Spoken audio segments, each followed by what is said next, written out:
Let's talk about a couple of things. And speaking of controversies, this one has been hot. Our audience is outraged about it. They say, hey, if Planned Parenthood is doing handing out free apple pie in the corner, that everybody would argue is a nice thing, if they get the majority of their money from a procedure of ending innocent life that really is at odds with what the vast majority of North Dakotans would consider reasonable, we don't want a taxpayer-funded association, university doing business with them, partnering with them in any way. Do you understand the objections to that? Oh, absolutely. And there's a lot of confusion over what the project is and would do, but it's also become a moot point. In our first analysis, NDSU, as a state university, always wants to be in compliance with state law and state lawmakers' intent. And our first legal analysis, conducted by legislative counsel, in other words, the lawyers for our legislators, suggested that there was not a legal conflict. Later analysis, and actually this is just emerging in the last 48 hours, on a different legal question, has suggested that it is in conflict, whether technically or not. In my evaluation, it's not respecting the intent of our legislature, and that's close enough to me. We're not looking for loopholes to work around our legislature. We work in respect of our legislature.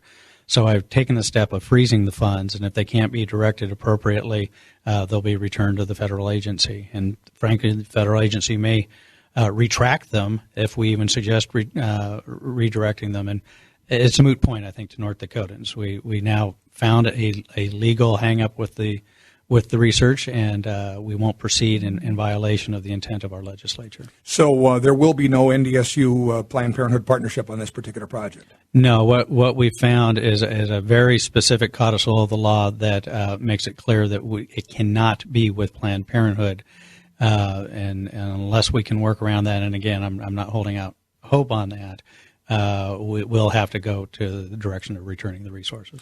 Let's talk about plain use. That's been controversial in some circles, and I think the legislature's addressed it and not made an. Have they addressed the plane issue? Has that been addressed? What's the plan on the plane? Just for folks that haven't followed this, there's been some controversy when the university systems either lease or owns a plane, and whether or not that is sort of skirting the law too, on whether it can be owned or leased and who uses it. And when you get the foundations involved, you can do some things that some folks might say, hey, wait a minute, this is sort of skirting what the intent is as well. Give us your view on it. I don't know that I'd want to speak for our legislators. Some believe this is an old and tired issue. Some, I think, still have interest in it. The two editorials in the major state newspapers today suggest that this is being inappropriately evaluated and that it is normal and reasonable for the universities to own planes. My hope is that we can get past this because it is in the course of normal business practice, a cost-saving and efficiency measure. If we didn't believe that, we wouldn't be doing it.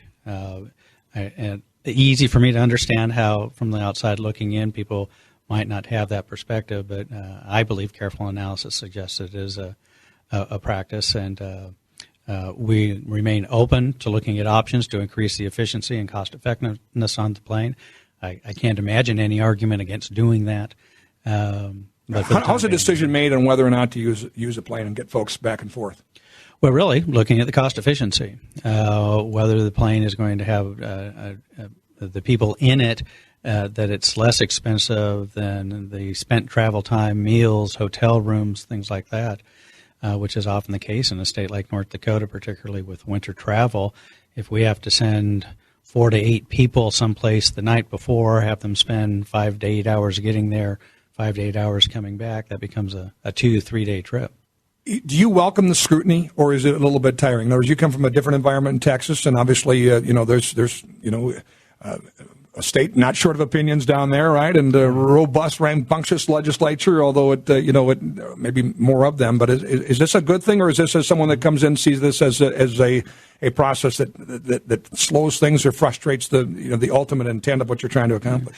Well, I'm never hesitant to have criticism and examination of our practices.